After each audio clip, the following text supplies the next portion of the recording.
Good evening, everyone. It's October 7, 2012. I'm Rene Ritchie, and tonight we're talking the evolution of blogging, the evolution of Apple, the iPad mini, and the double-edged sword that is media attention.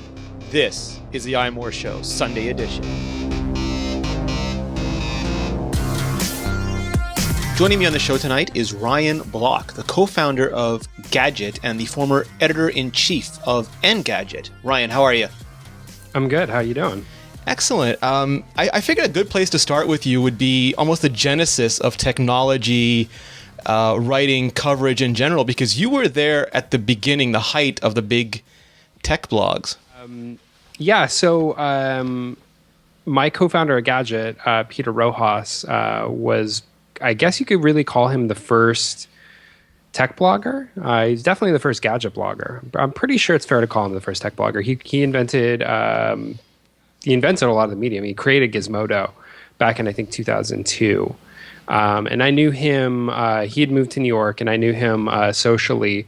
And, I was kind of like keeping tabs on what he was up to. And, I thought Gizmodo was kind of cool, but I wasn't really sure what the deal with it was. I mean, this is, it's hard to remember what 2002 was like in terms of online media, but it was essentially prehistoric. I mean, this is before feeds. This is before, newsreaders were really popular. And, obviously, popular is a very relative term because it's arguable that they never really got that popular.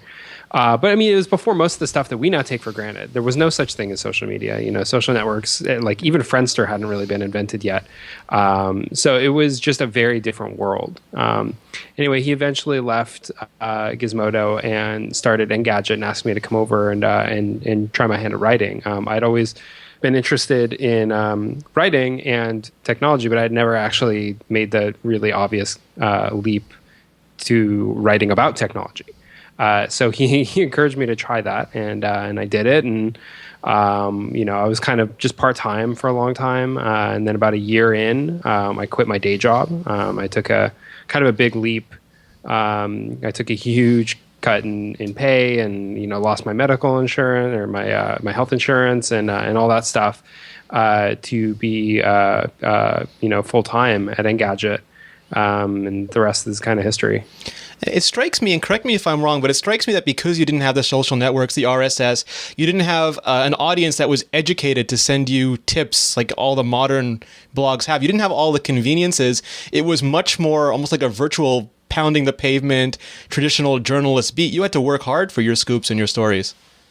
Absolutely. I mean, we did get a lot of really amazing stuff in from our tip line. We did have a tip line. It was, super primitive, and it was obviously limited only to the endemic audience. I mean, the virality of the site hadn't been unlocked yet by any means, and it's grown exponentially over the years. But yeah, back then, I mean, the audience was small, and it was growing faster than we had ever really anticipated it would. But compared to what it is today, it's just absolutely minuscule. Back in 2004, 2005, and we weren't really sure like how big the natural audience was for this stuff, and it just happened that 2004, 2005, 2006, that's when blogging was actually starting to pop, and there were a lot of big blogs, and Gadget being one of them, that really started to kind of break out in the mainstream a little bit. So yeah, I mean, it was definitely a different world, and I remember one of the first things that I did when we got there was, I kind of looked around and I saw that we didn't really have very many relationships with companies. I was not a journalist. I was not a trained journalist. I'd never done, I'd never committed journalism in my life. I had to learn the rules, but at the same time, because we were online, we were kind of making it up as we went. And so I kind of looked around and I saw, like we'd been really focused in the early months on just like kind of covering the basic news, and that we didn't really have, like product review relationships. We didn't have like, really tight PR relationships to kind of get a beat on what was happening in real time. So that was one of the first things I did is I went out there and I started I remember the first company I started working with closely was Samsung. And this was when Samsung was still smaller than Sony, which is, hard to believe now that they were, smaller than Sony. They're such a juggernaut. But, and I went out there and I was like, all right, what do we got to do to, start getting units in and, test stuff and get press releases. And, we again, all the stuff that we take totally for granted that literally anyone in the world has access to now because press releases get published on Twitter and stuff like that. I had to work my ass off in order to get access to that stuff. And Michael Gartenberg on Twitter reminded me that you actually flew to Australia to do, was it an iPhone review? Because there were no Apple review units at the time. That was one of the last things I did before I left Engadget, which seems like such a long time ago, even though it was only just a couple of years ago. But back then, Apple in some ways was a little bit ahead of the curve. In terms of online, and in other ways, very behind the curve. Yeah. And it wasn't until a couple years after I left Engadget that they started seeding embargoed review units to online publications. So, we all know that if your last name is Mossberg, Pogue, Baig, and a couple others, you're going to get a pre-release review unit. But if you're not, the list is always changing, and if you're online, that's a newer thing. So back in the day when I was at Engadget, we definitely did not get pre-release review units, and the iPhone 3G was coming out, and it was the first iPhone that was available outside the US. So what I recognized is that we actually had an opportunity there that not a lot of other people saw. In fact, nobody else saw it, which was we could get an 18-hour jump on the competition in getting first look and hands-ons and review up if somebody crossed the date line and went to the nearest country to the date line that had an iPhone release, which at the time happened to be New Zealand. So that's what I plan to do. I flew out to New Zealand a couple days before. I got kind of acclimated. I got in touch with the local press people at I think it was Vodafone. I can't remember who it was. I think it may have been Vodafone. And I got a New Zealand iPhone 3G, and we were the first up with hands-on. We were the first up with review. I'm sure it pissed our fierce competitors at Gizmodo off to absolutely no end. Your arch rivals at the time. Yeah, exactly. It was one of those things where I would never do that again. It was crazy. It screwed up my, I couldn't sleep, and it was just it was rough. But it's a pretty good story, and I think more than anything, it's kind of indicative to the lengths that we had to go to in order to not even one up our competition, but to try to get parity with some of the old media guys at the time. Well, I think you did that. I think you were one of the people who planted the stake and kind of said that new media web coverage could be every bit as good, if not better in many ways, than traditional coverage. And I think we see that to this day when Apple is hot, Google is hot, they get a lot of coverage, but the people covering them now lack the background in technology that they always accused online writers of lacking in journalism. That's interesting. So if we break apart how this has evolved, because back then a lot of work, now press releases are everywhere. Tech blogging is inarguably mainstream, but there seems to be almost a mini battle going on where some people are proud to be blogs. They're tech blogs. They have nothing wrong with that term. Others seem to think of blogs as maybe a fad or a trend or something not as good as, and they're trying to frame themselves as a new form of traditional journalism. Do you think there is a difference? Do you think it's an argument over nuance? I've always personally felt that blog is I mean, it can be defined so many ways, but at the core, really just kind of defined a format. Yeah. And the publication, defines its editorial standards and its various journalistic principles however it wants. But blogging is just a format. Like, newspaper means you're putting, words onto a piece of paper that you then deliver to people, right? Blogging is reverse chronological content. That's and usually coupled with an RSS feed, or at least it was, and that's obviously changing. That is, to me, what blogging. I mean, blogging. That's seriously, like, when I think about what blogging is, that's all it is. Just reverse chronological content. Just a stream of content, and then there's obviously lots of other stuff you can kind of add into that. So, the argument to me is really. It's almost kind of moot. I look at like those kinds of debates, and they just don't mean very much to me. At Engadget, one of the things that Peter did that I think in hindsight was really smart was, even though we were a blog and we would certainly call ourselves a blog, outwardly, like on the about page, we also called ourselves a web magazine, and we had traditional editorial titles. So there wasn't editor in chief, right? It wasn't like master blogger or something like that, right? Like top blogger, number one blogger, right? That didn't exist. We had editorial titles, like very traditional, editor in chief. So we had a couple of senior editors, we had an executor, we had a publisher for a while, way back in the day. These are roles that were incredibly different from the actual real world print equivalents. But we did it one to kind of help define responsibilities and give a sense of what people were supposed to be doing, I guess, even though the format was very different from print. But also because it does lend an air of credibility to your site when you're talking to the editor in chief and not the blogger or a blogger. So that was kind of one of those things where it was like looking ahead by also looking behind.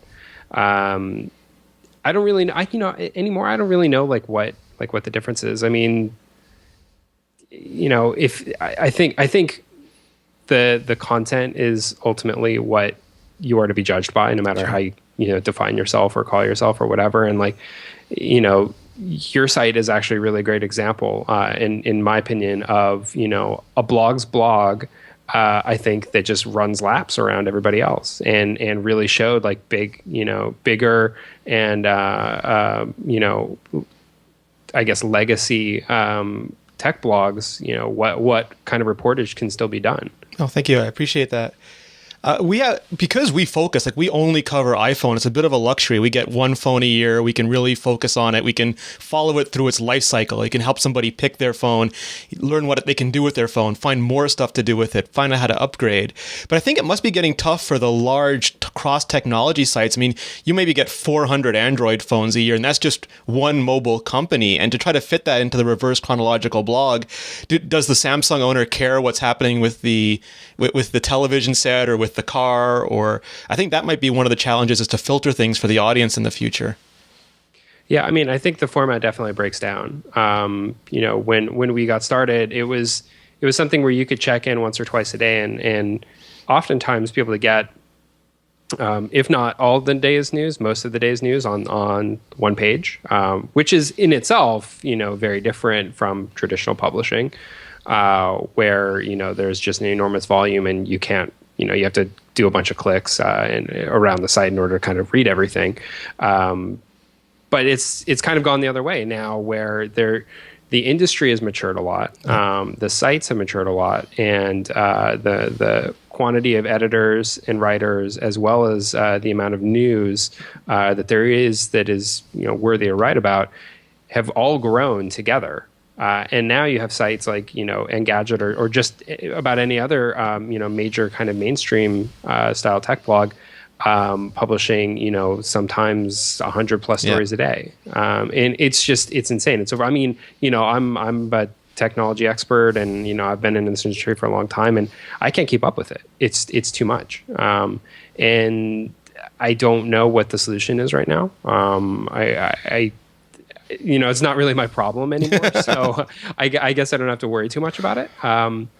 I'm more of a consumer now than really in it. Well, you're being a little modest, yeah, though, because if you look at Gadget, you really decided to almost cut the Gordian knot of tech coverage, and you went around presenting people with the story, and you kind of empowered them to write the story, the gadgets they want, the gadgets they have, their opinions about them.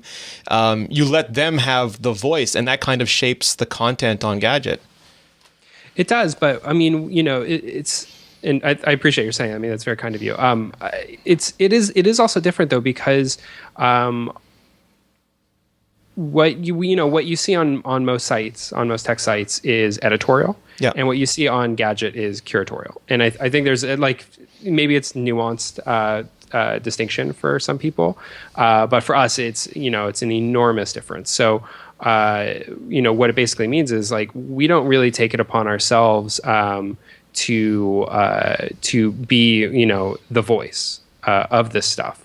What we'd rather do is collect the best opinions, the best data, the best research, parse it both in terms of machine as well as in terms of our research staff, and come up with something that can live on top as a meta layer on top of all this stuff. So our goal has been to add value to the stuff that's happening in the publishing space and in the consumer review space, while also not necessarily detracting from what they're doing or creating additional noise. And it's very different. It's people describe it as like Rotten Tomatoes for tech or Metacritic for tech, and depending on your opinions, maybe that's useful, maybe it's not. Maybe you're really happy just reading the Mossberg review or the Engadget review or the iMore review. But we kind of felt like we could reach a broader audience of people who, kind of like myself, as my tastes have changed over the years, are maybe not as super crazy obsessed with every single detail of every single product, and just want somebody to give them the straight dope in a very quick and simple to parse fashion. And you've kept it incredibly sane. I mean, there's always a fear when you go to user-generated content that almost like a mob mentality will come about. And we've seen that almost derail some large sites, but you've kept yours very focused, and you've kept it incredibly high value. Yeah, part of the reason why we've been able to do that is, we started off with Gadget, not with the intention to be a publication. We never wanted to be a publication. We don't want to be a publication now. The way I kind of explain that is if I wanted to do a tech publication, then I really shouldn't have left to start a new one, because I was already the editor of arguably the largest technology news site in the world.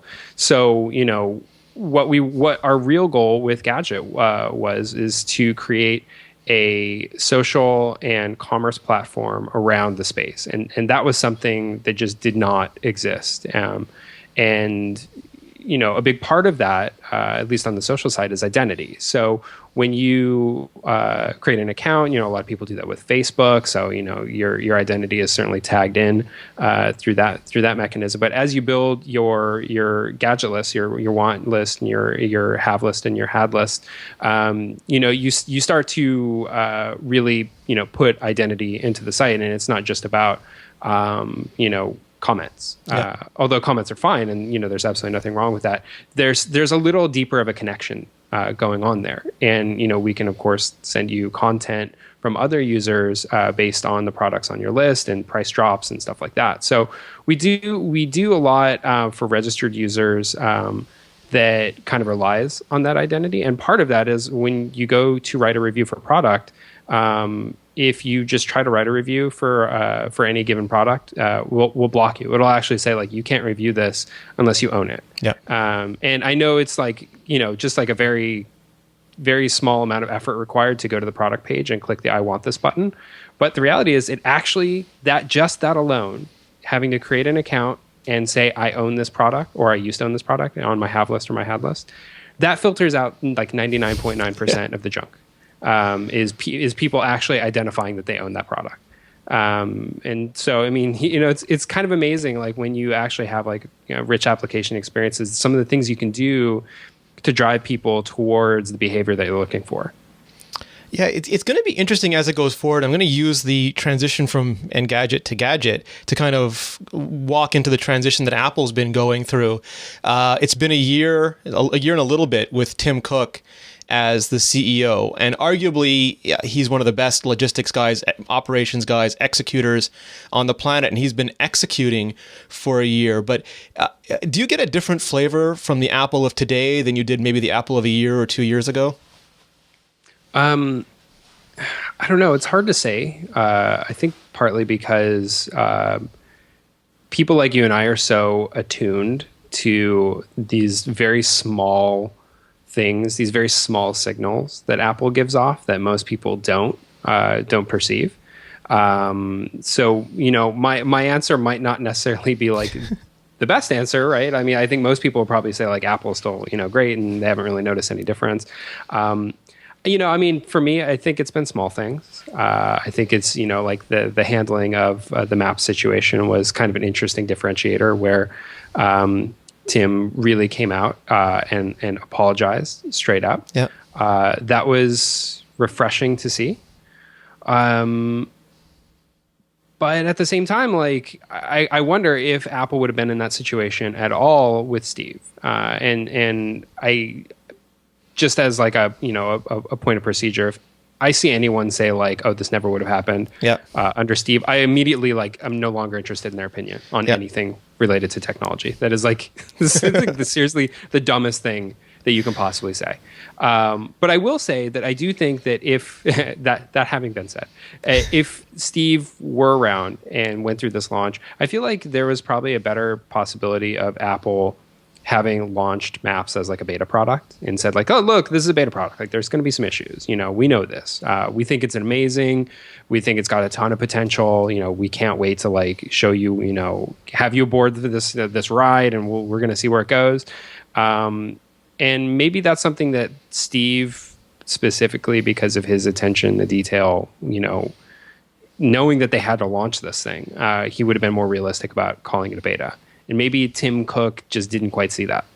I don't know. It's speculation, but I feel like maybe like those are the kinds of really subtle. Like you go far enough up the chain, and you might start to see differences in decision making that 3 or 4 steps further down, like later on, actually have a different impact. Yeah, it seems to me that one of the differences is that Steve, that was a mixed blessing with Steve, that there were things he cared about and things he didn't care about. And if something was wrong with something he cared about, he would be down in the labs throwing it almost literally at your head. And if you didn't care about it, you get like calendar.app or something. But it seems like things are more, I don't want to say committee based, but it seems like with Steve Jobs, he would decide something early in the cycle. And while he could change his mind, there was a good likelihood that that's what it was going to be. Whereas now it seems like there's different groups at Apple presenting different opinions. And Tim Cook seems more, I don't want to say Vulcan about it, but he seems to really assess each one and take his time and then make a decision further along the cycle maybe. One thing that I do worry about that I keep hearing is that maybe Tim feels a little paralyzed with the current senior leadership at Apple, like that he can't lose anybody. Yeah. Right. Like we had the Mansfield thing that we started hearing about lately, which is, Mansfield was trying to get out. He was trying to retire. And then some of his like top lieutenants came to him and said, "Look, what's his name, Ricci? Yeah. That Ricci was like not up to the task." And so Tim is like, "Okay, message received." And he starts throwing cash at Bob Mansfield.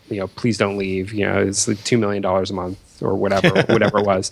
And so Mansfield, stays. And I kind of wonder, like, okay, so. Again, like maybe Steve would have done that, maybe Steve wouldn't have done that, but I can definitely tell you that apart from like individual situations, if Steve felt like, for example, he could no longer control Scott Forstall, or maybe control is not the right word, but if he was no longer like the man in charge, yeah. and Scott was like, had a target on Steve's back, Scott would be out the door. Yeah.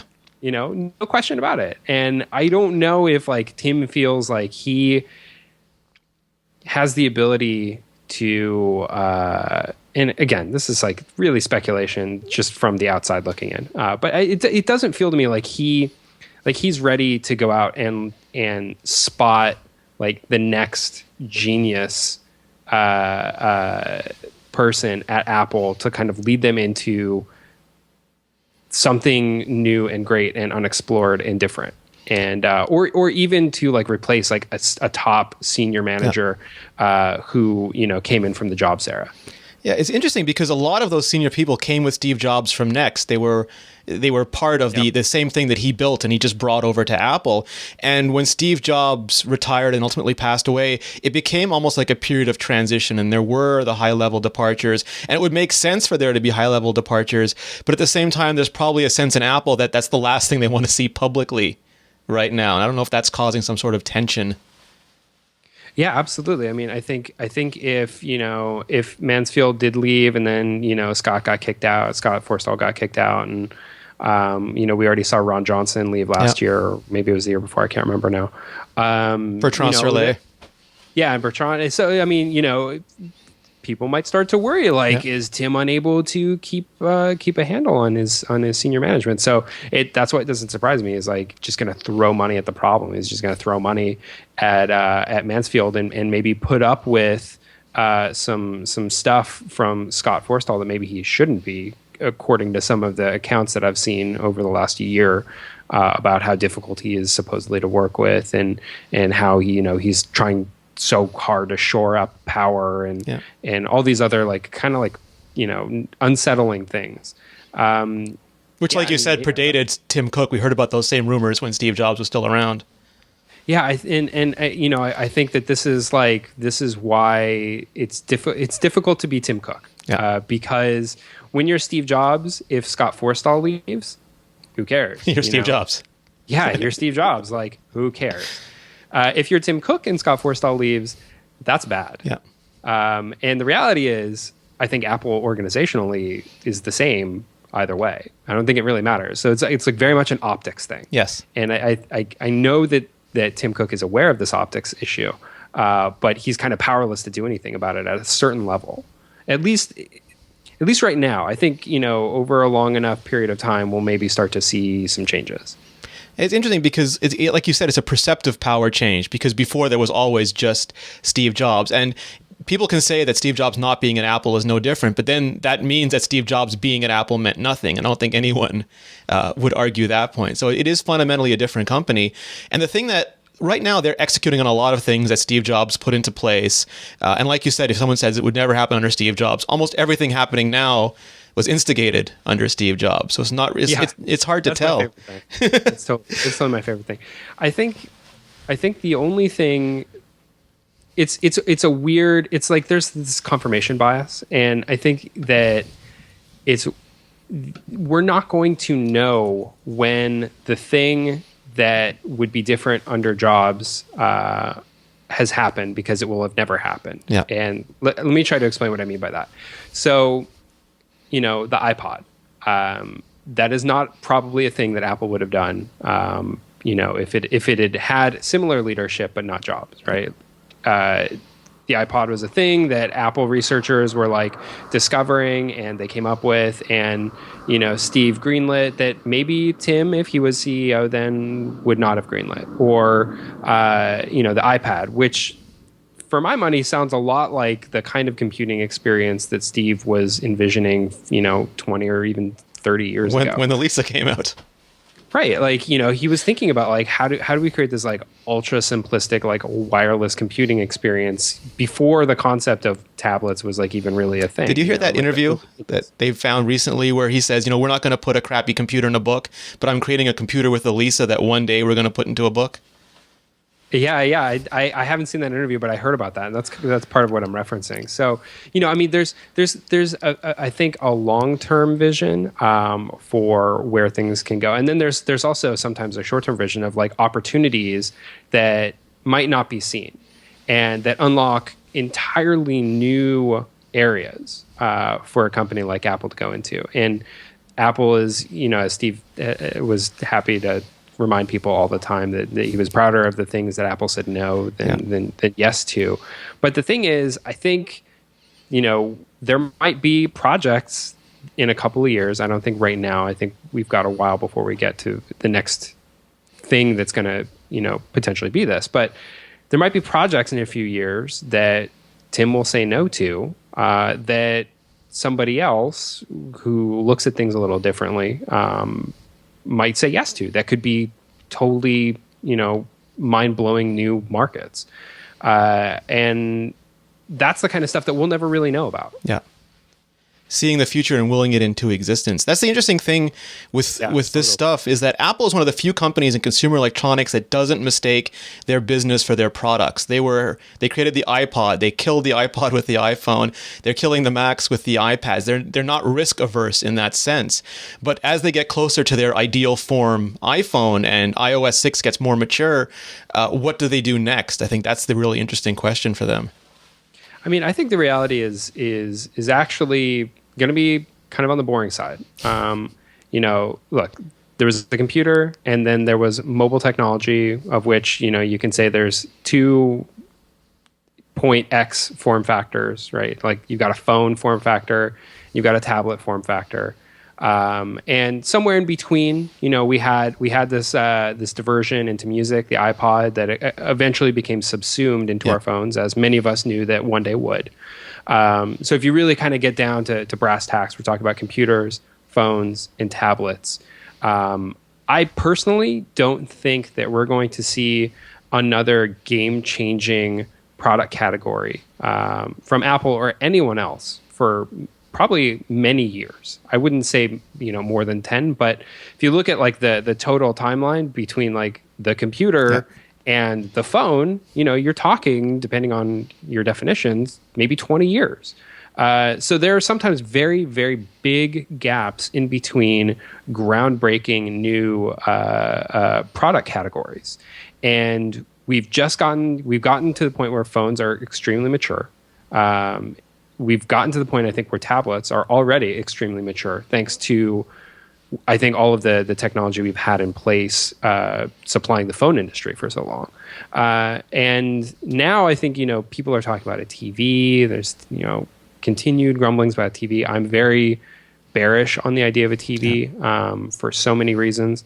But even if they did a TV, that is not going to, I think, be a completely new definition of the product category. I think it's just going to be, probably a big step forward. And it's certainly not anything that we haven't seen before, right? Everybody already has a TV. They all suck. But even if Apple did do one, and, I don't think that they will, it's going to be a better TV, right? Most people never had a smartphone before the iPhone. Certainly nobody had tablets before the iPad.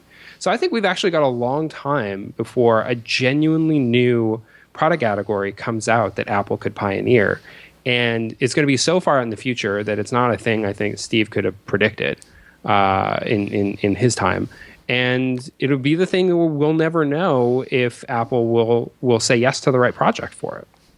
Yeah, I mean, you're exactly right. When you take the timeline from even just the Apple II and the command line going to the GUI with the Lisa and the Mac, and then it's almost interesting, like you have the Apple I and then the Apple II, the Lisa and then the Mac, the version they try, the version they make popular.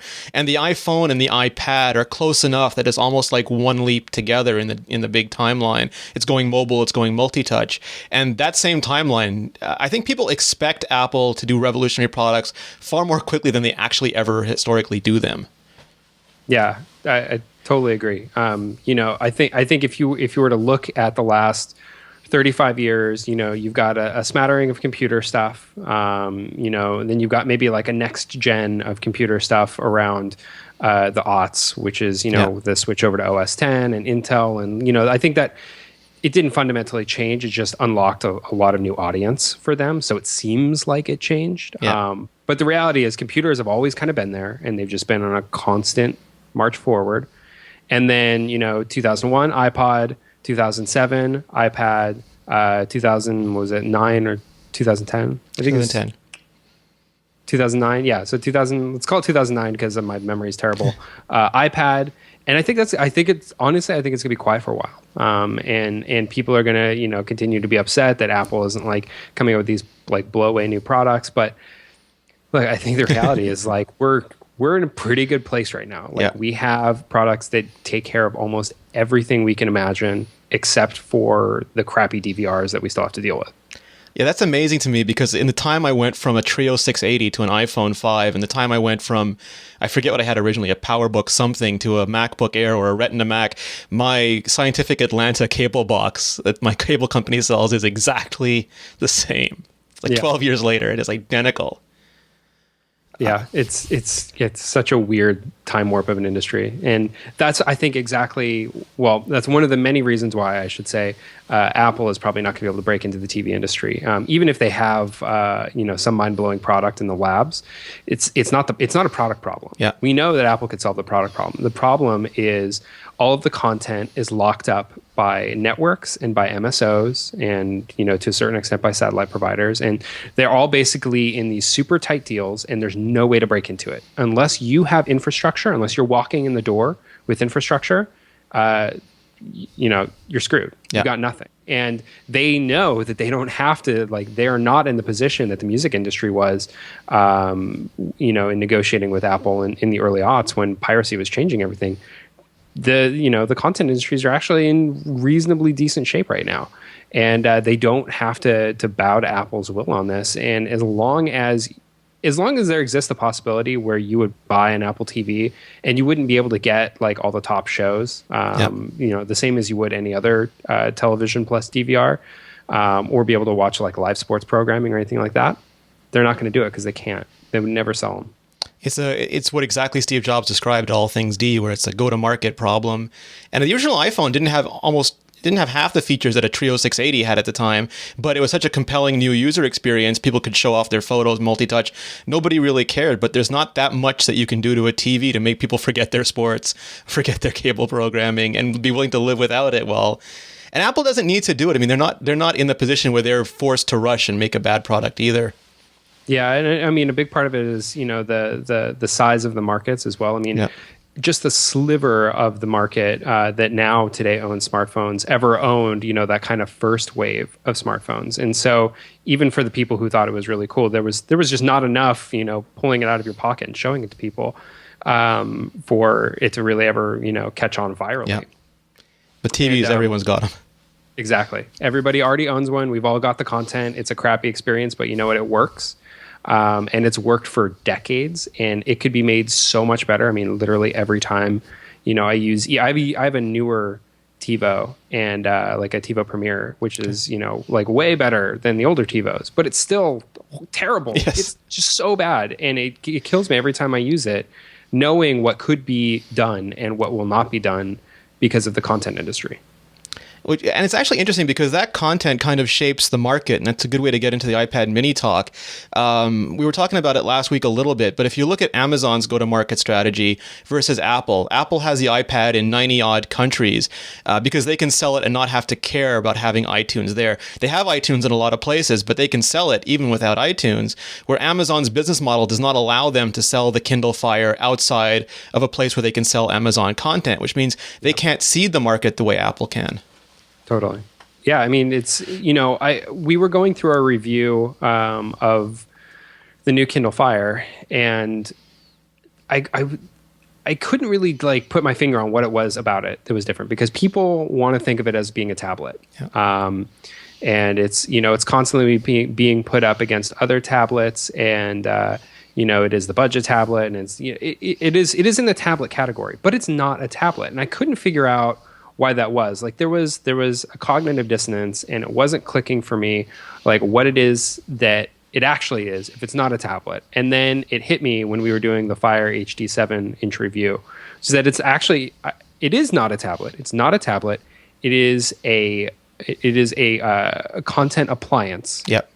That is in the form, the physical form of a tablet, which is a really amazing form for a content appliance to be in. It's so perfect in so many ways, but it's not a tablet. It is actually a content appliance. And they are basically the only company in the content appliance business. And, to your point, you're absolutely right. They can't do anything with their content appliances if they can't sell content, which is why so much of the world doesn't get not get mentally, but physically cannot purchase a Kindle Fire HD. And it's going to be an interesting thing going forward because the iPad will let you buy iTunes stuff, but it'll also let you run Amazon stuff. It'll let you run Netflix stuff.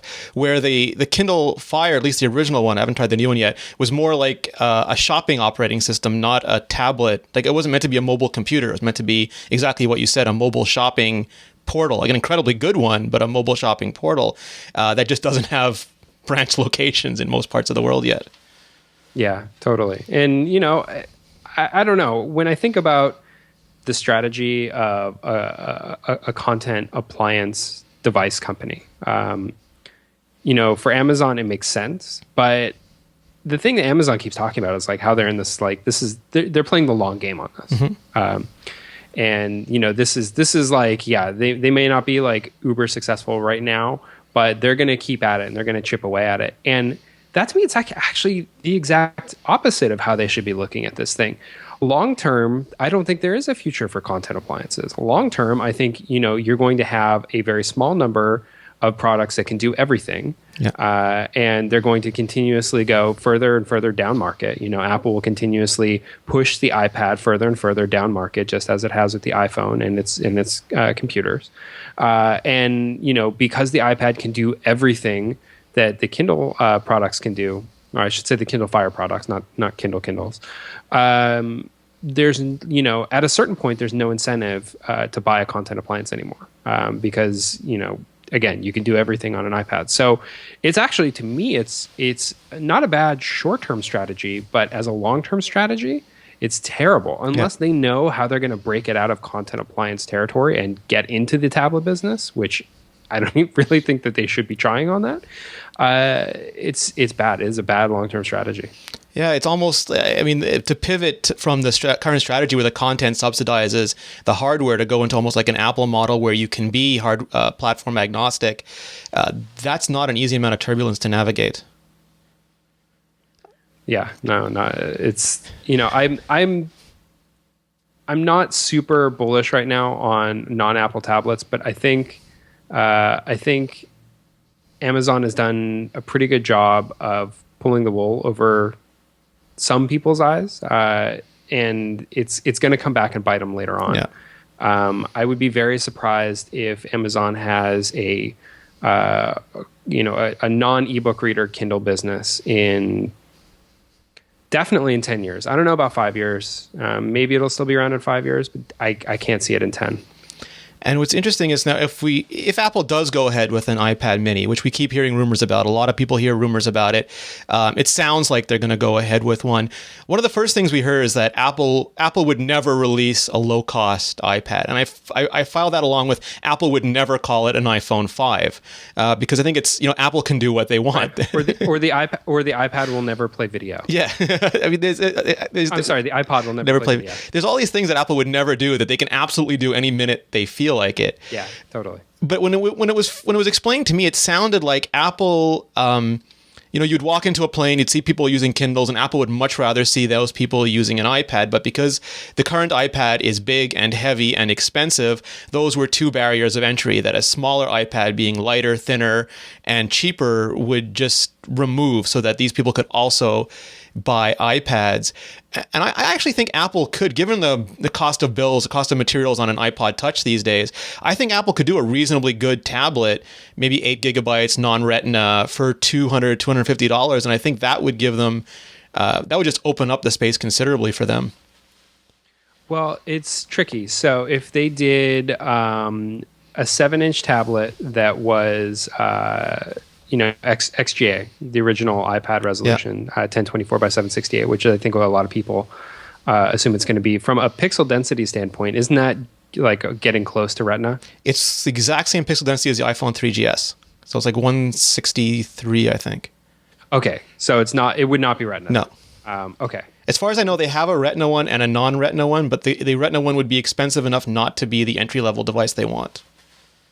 Yeah, so maybe that'll help. I mean, I think one of the big things coming out of this last wave of launches was looking at the new iPod Touches, not the last gen iPod Touches that they're continuing to sell, but the new ones that feature the larger display and A6 and all that stuff. I mean, those are priced at $299. Yeah.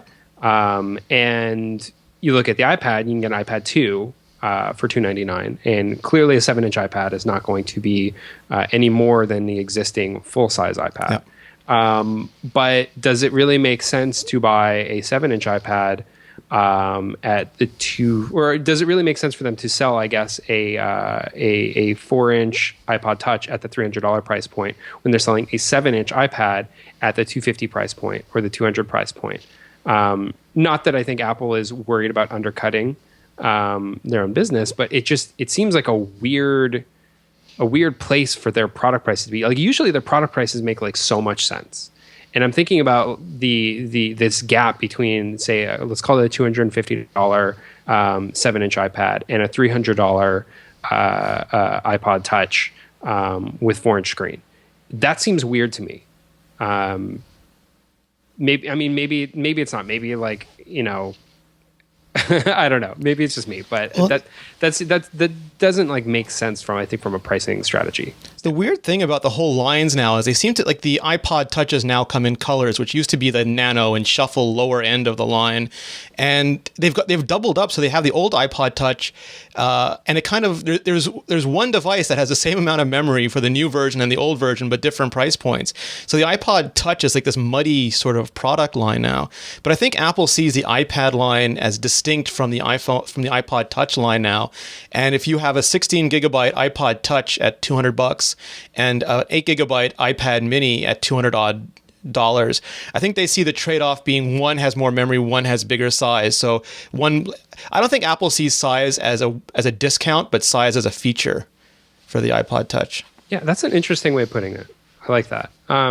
You know, I will say I've been thinking about this iPad for quite a while, and especially looking at the competition, and, you know, even if it's not necessarily responsive to the Kindle or the Kindle Fire. I always make that mistake.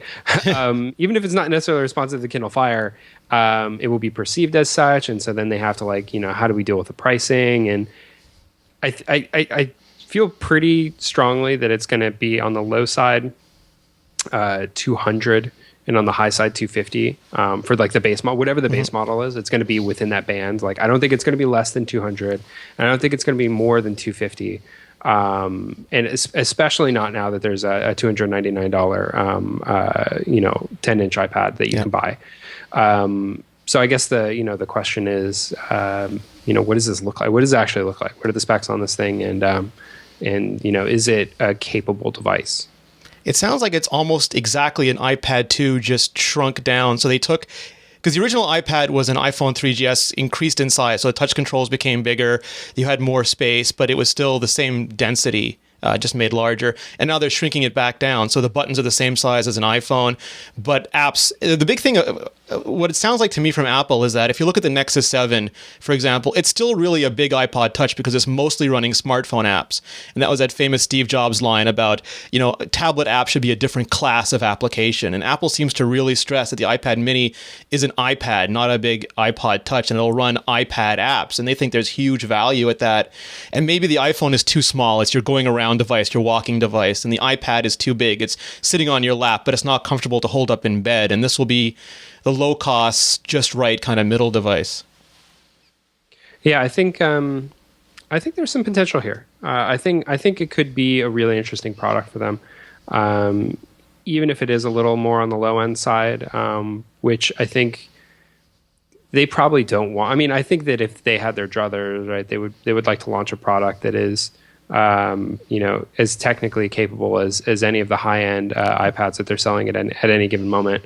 But there are other concerns, and a smaller 7-inch iPad may not necessarily need the same horsepower as a 10-inch Retina iPad does. And frankly, they can leverage economies of scale on the cost for some of these parts for a smaller iPad that would just make it a no-brainer for some people if they can get the price to the right place. So I think if they can get something in that 200 to 250 range, even if it is a little lower end than gadget nerds might be really into, I think it'll be a very interesting product. I think especially if you start counting in enterprise and education, where you want to deploy thousands of Yeah, devices. totally. And like you said, it's the same panel they've been making for the 3GS, just cut bigger, so huge economies of scale there.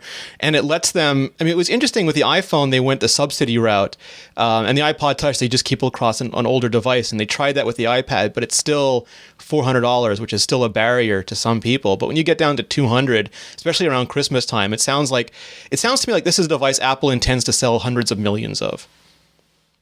Yeah, I mean, we'll see. It feels like a device that there's an enormous amount of potential in, because I think that there's a lot of demand around the iPad. I mean, clearly we know that there's a lot of demand around the iPad, but it's still the in-between device for many people. And by that, you have to have a computer of some kind for work, and you have to have a phone of some kind as your phone. And so, the iPad is still that device in between that maybe some people are going towards the Kindles because they want a tablet, but they don't want to pay, the full price of an iPad. And Apple having something that they can call a tablet, but $250 or less, I think that unlocks so many potential buyers for them. Whether or not this is a really aggressive space, I don't know. I mean, this kind of $250 tablet space, I would say didn't really exist until the Nexus 7. I mean, we know the Kindle Fire has been a pretty successful product for Amazon, but again, I place it in a different area. I call that a content appliance, and I don't think that people who are interested in buying tablets are. I think they may have been persuaded to buy Kindle Fires over the last year and a half, 2 years, but I don't think that that's a very good long-term product, and I don't think that they'll probably wind up buying another one if there is a really good 7-inch iPad available on the market for roughly the same amount of money. And they've got the Apple retail channel and the iTunes ecosystem behind it. The last thing I wanted to kind of touch on is Apple enjoys a lot of attention from the media, and that gives them tons of free marketing, tons of free exposure, but it has the equal and opposite reaction of kind of exposing them to a lot of scrutiny too. So we see a new iPhone launched, and immediately, because it's aluminum, there's scuffing issues. The flash maybe gives off a purple hue. The New York Times has articles about Apple with suppliers that apply to other companies, but none of them are as marquee a name as Apple. Do you think that's fair, that Apple enjoys the exposure? They should also enjoy the reaction to that exposure?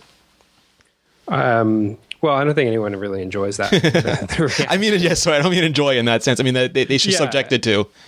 I mean, I think, look, they're not dumb. They know that it's a two-edged sword, a double-edged sword, and it's going to cut both ways. And it gives them the ability to be out there and to be public in terms of their awareness of their new product launches in ways that no other technology company can manage. But when it swings the other direction, it hits them harder than any other technology company gets hit when they have issues with their products. I will definitely agree that there are a lot of articles about supply chain, or really inside baseball stuff, manufacturing, which is, I guess, not really as much inside baseball anymore, that people talk about Apple, but they don't really talk about anybody else. No. They don't really talk about how this applies to a bunch of other manufacturers. And I think maybe partly because Apple is shorthand for so many people for the entire consumer electronics industry, because they just sell more of everything than anyone else in the categories that they're in and are successful in. But I think it's using Apple as a shorthand it's just journalistically has so many issues that I can barely wrap my head around how major mainstream publications are able to write these kinds of stories and not be talking about some of the other major manufacturers who are doing the same stuff, oftentimes worse, and who are getting off with without really any exposure whatsoever. And one of the things that really springs to mind is the Samsung corruption charges that we've seen leveled against Samsung over the last couple of years. I mean, if Apple were facing corruption charges, even just a shred the magnitude of what Samsung has seen over the last few years, and who cares if they're even like guilty of it? If they were just facing those charges, I think it would be the most unbelievable, mind-blowing fiasco in American media. And Samsung faced those charges. They were found guilty of many of them. Some of the top executives, were severely punished, and we barely heard very much about it over here. It just seems weird that there exists this double standard in technology reporting. I think Apple is. They wade in the deep end of the pool, and they've got their big boy pants on, and they're prepared to get dinged. But I think that we should be dinging a lot more bad actors in the space who are not necessarily doing, occasionally launching products that are inferior, but who are actually doing really bad things. It's interesting because there was always this thing about in magazines, depending on who you put on the cover, you would sell 10 or 100 times more issues. And it seems like that's what it is with Apple now. If you put Apple on the cover in the headline, it's 10 or 100 times the story it would be if it was Samsung or Google or anybody else. Look, I mean, put Apple in the headline if you have to put them in the headline, right? Like, I get that. So yeah, headlines are headlines, and they're what draw the reader in. But if you're writing, a 1,000-word piece for, name your mainstream publication, and you're using Apple as shorthand, and you're not actually talking about other manufacturers who are doing, some of the same business practices, that's just messed up. Yeah. And don't get me wrong. Like, I think Apple should be held accountable. I think in many ways the accountability, the level of accountability Apple should be held at is sometimes greater because they say hold us accountable, and they say we aim to be transparent and we aim to lead the industry here. So if you're going to claim to lead the industry, then you're going to have to back that up. And when you're not leading the industry, you're going to get dinged. So I appreciate that position, and I think it's fine to be hard on them. I just think it's not fine to be less hard on other players who are not exactly as big, but like Dell's, HP's, all of these guys are doing lots of stuff that is absolutely worthy of mention that oftentimes does not go mentioned. It's interesting because I use my mother as a barometer, and when she comes up to me and says things like, oh, I understand Apple's got privacy issues, or what's happening with Apple in China, or why are all the photographs purple? Or even like 2 weeks ago, she said, oh, it sounds like everyone's disappointed with Apple. They're not innovating anymore. And she read that in the newspaper, but I don't understand the kind of mental leap it takes to bring that to a mainstream publication. Yeah, I don't know. There's something that Gruber says. I think he's been saying a little bit more lately about like, what is it about Apple that makes people just throw logic out the window and completely lose their minds? And I don't know. I mean, there are serious reporters out there who, when they get on an Apple story, like they can't keep it together, and it's really weird. And it's actually kind of sad to watch. And I don't know if there's really good equivalents in other spaces. So I feel like most of the time, reporters can kind of keep it together on most of the stuff that they're reporting on. But with Apple, it's like they I guess the expectation is that they defy the laws of physics, and the reality is they don't. They abide by the same laws of physics as every other company. They don't exist in a parallel universe. There are things that it seems like Apple can do that nobody else can do. The reality is anyone can do what Apple does. These companies make the choices not to. Absolutely. And I don't just mean in terms of like business practices. I mean, I have every belief that Samsung could make products that are every bit as good as, whatever Apple product you're talking about. It would require an enormous amount of change. It would require, a rededication to the quality of software that they produce that they've never had before, right? But they have the resources, like they could do it, and they choose not to.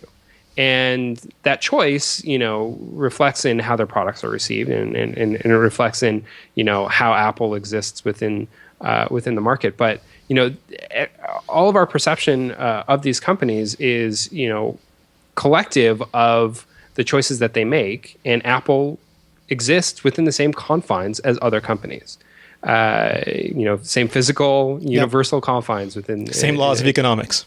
Absolutely. And the fact that they're like, people report on them and they go totally crazy and they can't keep it together is just mind-boggling. It's just so baffling to this day. I still don't understand it. Kind of does a disservice to the actual, because Apple, like any company, will have real problems that need to be addressed, that need to be given attention to, and the sheer silliness of the reporting, I think, just obscures the actual it defeats the purpose that they set out to accomplish.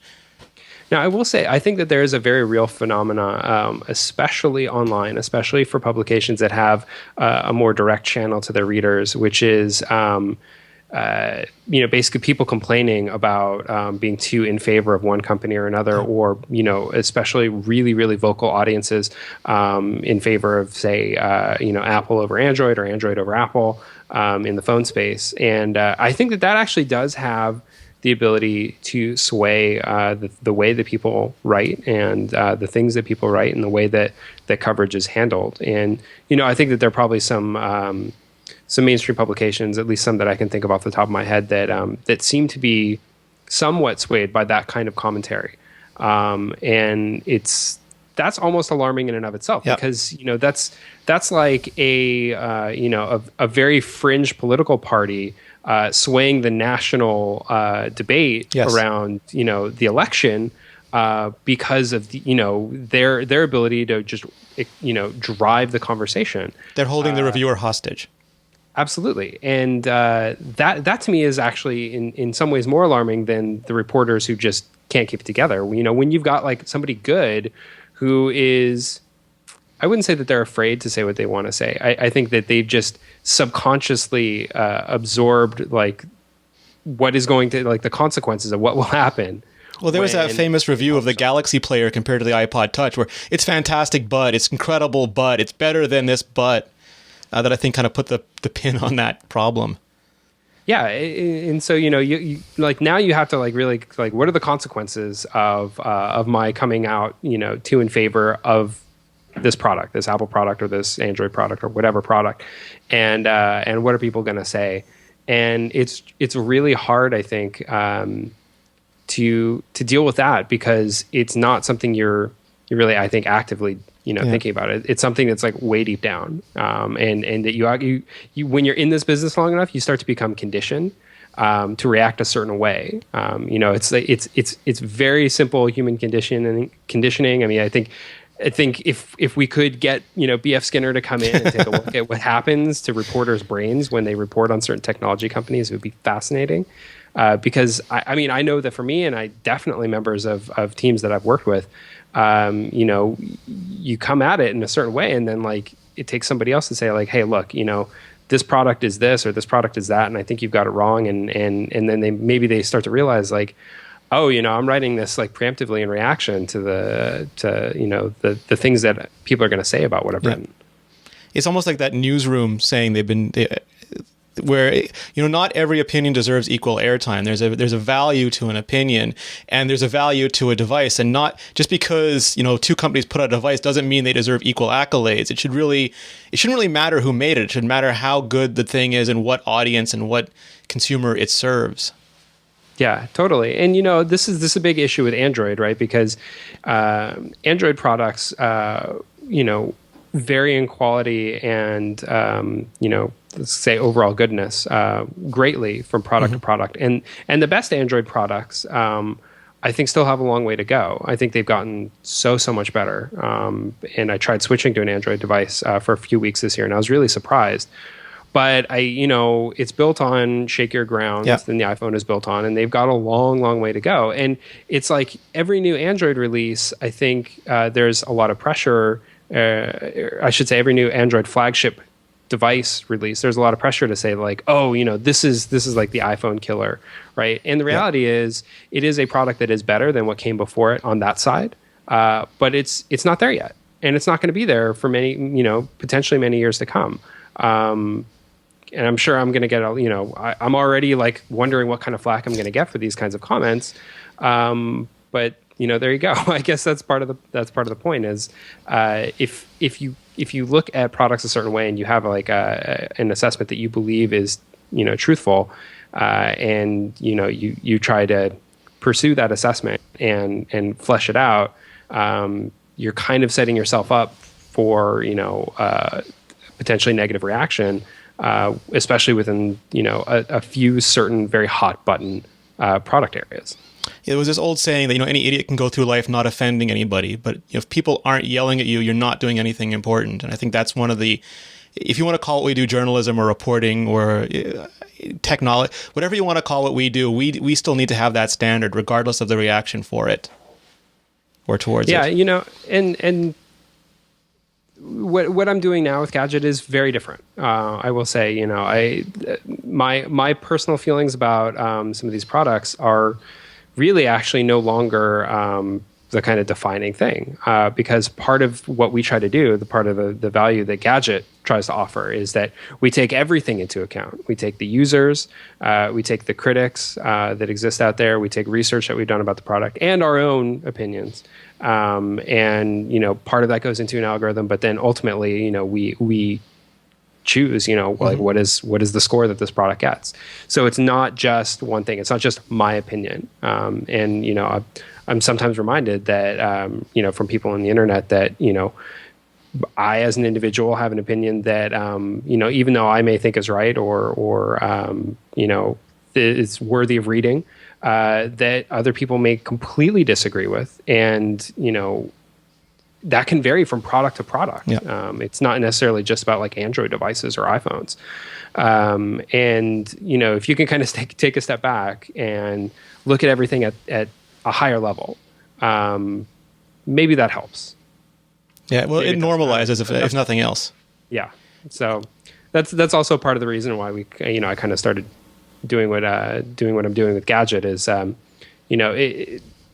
I think maybe there is room for worthwhile information that is, I don't want to say not subjective, because it's always subjective. If you go down far enough, it's always subjective. But that takes more factors and data points into account. Yeah. Well, it's almost that difference between a democracy and a republic, where you're not mob ruled. You have a careful system that puts different interests and weighs them, and then tries to come with an answer that's maybe fairer than most. Yeah, although I think if anyone ever compared Gadget to the American Republic, the American our way of implementing the Republic, Republican government, that boy, that'd be really, really depressing. That will be a thesis within 5 or 10 years, sir. Yeah.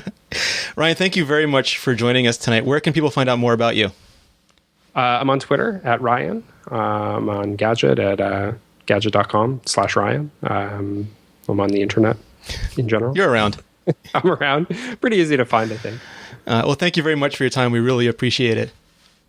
Thanks for having me. It's been a lot of fun. It's really awesome show format. Oh, thank you. Yeah, we're working hard to keep it going. Yeah, like I said, it's so much of the stuff is inside baseball, but because of baseball, you don't normally get to talk about it. So it's a lot of fun. You can find me at Rene Ritchie. You can find all of us at iMore. You can email us at podcast@imore.com, or just leave a comment on the show when it goes live. For all of our shows, you can check out mobilenations.com/shows. Thank you, everyone. Have a good evening.